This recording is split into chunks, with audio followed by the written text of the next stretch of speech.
Corona महामारी की दूसरी लहर में जरूरतमंदों के लिए oxygen cylinder, ICU beds, injection जैसी चीजों की व्यवस्था कर तमाम लोगों के लिए फरिश्ता साबित हुए एक्टर सोनू सूद की मुश्किलें बढ़ने वाली हैं, या यूं कहें कि उनकी पोल जल्द ही खुलने वाली है, क्योंकि अब बॉम्बे हाईकोर्ट ने महाराष्ट्र सरकार को अभिनेता सोनू सूद और विधायक जीशान सिद्दीकी पर जांच करने के आदेश दे दिए हैं। टीएफआई पर आपका स्वागत है और मैं अनिमेश पांडे अब आपको बताऊंगा कि सोनू सूद और विधायक जीशान सिद्दीकी लोगों की मदद कर मसीहा बनने का प्रयास कर रहे हैं और असल में वह सिर्फ उनके लिए एक पीआर स्टंट है और कुछ नहीं। अभिनेता से मसीहा बनने का प्रयास कर रहे पीआर किंग सोनू सूद की मुश्किलें अब बढ़ने वाली हैं। मुंबई हाईकोर्ट ने महाराष्ट्र सरकार को आदेश दिया है कि वह अभिनेता सोनू सूद और विधायक जीशान सिद्दीकी की कड़ी जांच कर पता लगाएं कि कोरोना की दवाइयां इनके पास पहुंची तो पहुंची कैसे। बॉम्बे हाईकोर्ट ने बुधवार को महाराष्ट्र सरकार को निर्देश दिया कि वह स्थानीय कांग्रेस विधायक जीशान सिद्दीकी और अभिनेता सोनू सूद की भूमिका की जांच करे कि आखिर कैसे इन दोनों ने सोशल मीडिया पर एसओएस कॉल कर और अपील के बाद नागरिकों को एंटी कोविड दवाइयों की खरीद और आपूर्ति प्रदान की। हाईकोर्ट ने कहा कि इन लोगों ने खुद को एक तरह का मसीहा दिखाया। इस बात की पड़ताल भी नहीं की गई कि दवाई नकली तो नहीं है और आपूर्ति वैध है कि नहीं।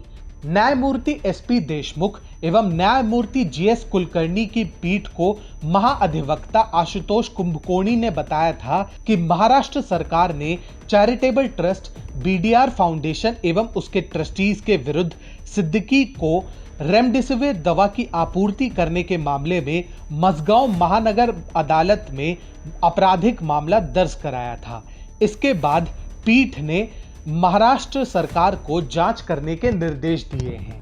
एडवोकेट जनरल आशुतोष ने कहा, जीशान सिद्दीकी बीडीआर नामक फाउंडेशन के अंतर्गत कई लोगों की मदद कर रहे हैं, परंतु इस ट्रस्ट को ड्रग्स की सप्लाई की परमिशन नहीं मिली है।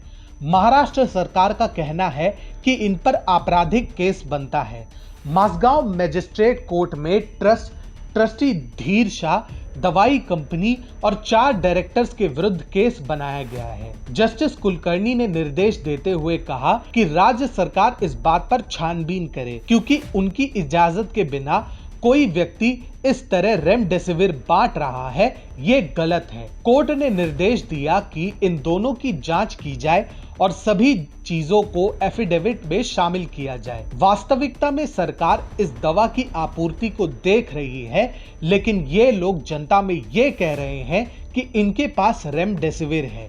ये पूरी तरह से अनाधिकृत है। हम आपकी मदद के लिए यहाँ बैठे हैं, जांच कीजिए। कुछ दिनों पहले ही बॉम्बे हाईकोर्ट ने इस मामले में संज्ञान लिया था और लगातार लगाते हुए पूछा था कि आखिरकार जब दवाइयां दवा खाने में नहीं है तो इन सेलिब्रिटीज और नेताओं के पास ये दवाइयां कैसे मौजूद हैं। साथ ही कोर्ट ने इस बात पर भी आपत्ति जताई थी कि ये सेलिब्रिटीज बिना किसी मेडिकल लाइसेंस के दवा का वितरण कैसे कर सकते हैं। तब बॉम्बे हाईकोर्ट के मुख्य न्यायाधीश दीपांकर दत्ता और न्यायमूर्ति जीएस कुलकर्णी ने कहा था कि हमें अपने नागरिकों के जीवन की चिंता है।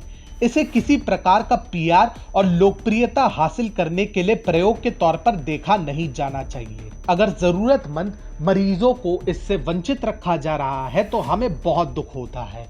ये एक दुर्भाग्यपूर्ण स्थिति है। कोर्ट ने आगे ये भी कहा था कि कौन गारंटी देगा कि इन हस्तियों द्वारा दी जा रही दवाइयां उचित गुणवत्ता की है या नहीं। इन दवाओं को आवंटित केंद्र सरकार करती है, उसके बाद राज्य सरकार इनका संग्रह करती है।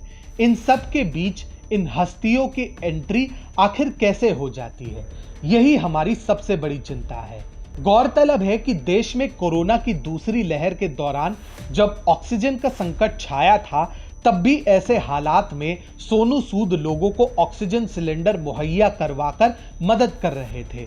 इसके अलावा रेमडेसिविर से लेकर कोरोना संबंधी दवाई भी उपलब्ध करवा रहे थे। हालांकि कई मामले तो फर्जी निकले, जिसके बाद सोशल मीडिया पर हंगामा भी हुआ था। अब जांच के बाद उनकी पोल खुलने वाली है, जिसके बाद ये स्पष्ट हो जाएगा कि सोनू सूद जन सेवा के बजाय कहीं पीआर स्टंट तो नहीं कर रहे।